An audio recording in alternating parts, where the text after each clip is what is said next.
Apa hubungan taktik perang Putin di fase keempat ini dengan akan membuat dunia dalam keadaan depresi? Bagaimana memahami Amerika yang memiliki 80 pangkalan militer di dunia, dan apa strategi Tiongkok mengepung dunia dengan membeli 80 pelabuhan di berbagai negara dunia yang semuanya bisa goncang dengan taktik perang fase keempat yang diubah Putin dari rencana awalnya penaklukan Ukraina menjadi menantang hegemoni dunia. Sahabat, melihat perang Ukraina yang secara berita mulai meredup, kemudian ditutup dengan berita Shanghai dan 23 kota Tiongkok terpapar gelombang 4 virus, di mana di sisa dunia mulai menganggap corona sebagai endemik seperti flu karena obat-obatan dan vaksin produk Big Pharma sudah berhasil kampanye jualannya. Sehingga walau banyak masih ke depannya keterpaparan, obat barang dagangan sudah aman jualannya. Pasar sudah tercipta, supply Big Pharma sudah tersedia. Orang-orang pejabat-pejabat pemerintah di berbagai dunia sudah dipegang semua oleh Big Pharma. Kampanye tak perlu lagi masif seperti 2 tahun belakangan ini. Kita ke fase perang Putin di Ukraina dulu. Kita ingatkan bahwa perang adalah hal yang sangat cair, sangat dinamis, dan tidak ada cara atau metode yang benar tepat seperti di kertas ketika rencana dibuat. Di tengahnya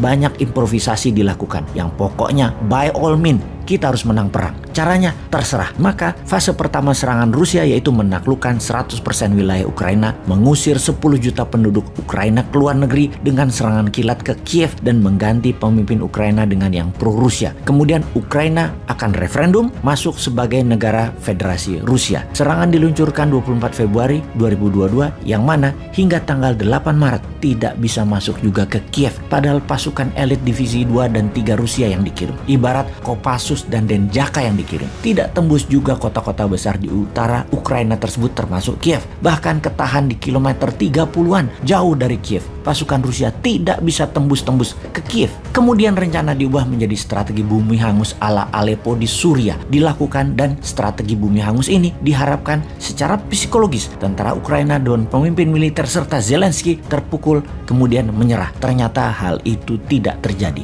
Fase 3 pada sekitar 28 Maret, seluruh pasukan di utara Ukraina ditarik mundur, difokuskan ke kota-kota besar, kota pertahanan terkuat dari Ukraina di sisi timur Ukraina dan sisi selatan Ukraina. Itu semua diperkuat oleh Rusia. Mereka hanya mempertahankan wilayah yang banyak keturunan Rusianya. Itu aja yang difokuskan. Secara pencapaian militer, Rusia berhasil menaklukkan 20% wilayah Ukraina, dan ini solid win alias kemenangan mutlak. Namun di 80% wilayah Ukraina masih belum banyak kemajuan. Apakah Rusia masih mau maju mengambil seluruh wilayah Ukraina? Ini kita lihat di fase keempat yang di hari ke-60-an mulai dilakukan. Apa taktik perang yang dilakukan di fase keempat ini oleh Putin? Rusia mengepung dan tidak menyerang frontal, namun perlahan. Dia mengistirahatkan tentara utama, dirotasi tentara kedua. Atau kalau kita ilustrasikan, setelah Kopassus masuk, saat ini Kostrad yang masuk. Tidak perlu military agresif, tetapi mempertahankan dengan kepungan. Ala Salahuddin Al-Ayyubi mengepung Yerusalem di Perang Sabil.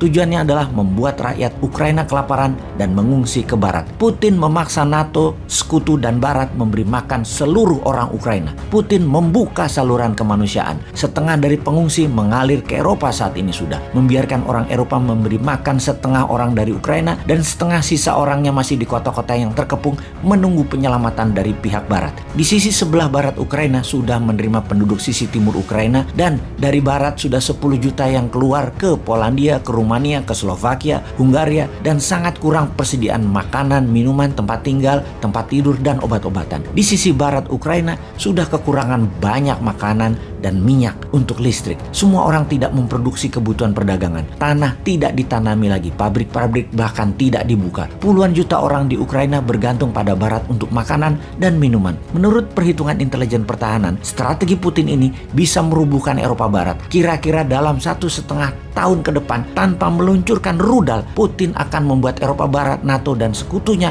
berada dalam kebangkrutan. Di fase keempat ini, strateginya adalah Putin mengepung. Sementara pihak NATO tadinya berpikir Putin gagal di Ukraina. Namun, menaklukkan 20% wilayah bagi pihak Rusia adalah kemenangan. Pihak NATO juga berpendapat semakin panjang perang, Rusia akan merugi. Ternyata ketika strateginya mengepung seperti dilakukan sekarang, di mana pengungsi didorong ke barat, ini adalah taktik perang yang pihak barat tidak pernah bayangkan akan menerima 30 juta manusia pengungsi. Dikasih makannya bagaimana? Tinggalnya di mana? Eropa Timur, negara yang menerima pengungsi, mulai teriak-teriak sekarang kehabisan makanan, yang mana harga-harga makanan dunia dunia itu naik. Pasukan Ukraina yang menanti dengan perang gerilya tidak bisa menyerang karena menerima ribuan orang mengungsi sekarang seakan-akan menjadi tameng. Dalam fase keempat ini membingungkan dunia pastinya. Banyak ahli militer berpendapat bahwa Rusia tidak berani melakukan perang panjang, tetapi kenyataannya adalah sebaliknya. Ini adalah perang panjang yang dimainkan Rusia. Efeknya sekarang yang akan terjadi pada dunia apa? Harga minyak bumi dan gas alam dan kebutuhan pokok dunia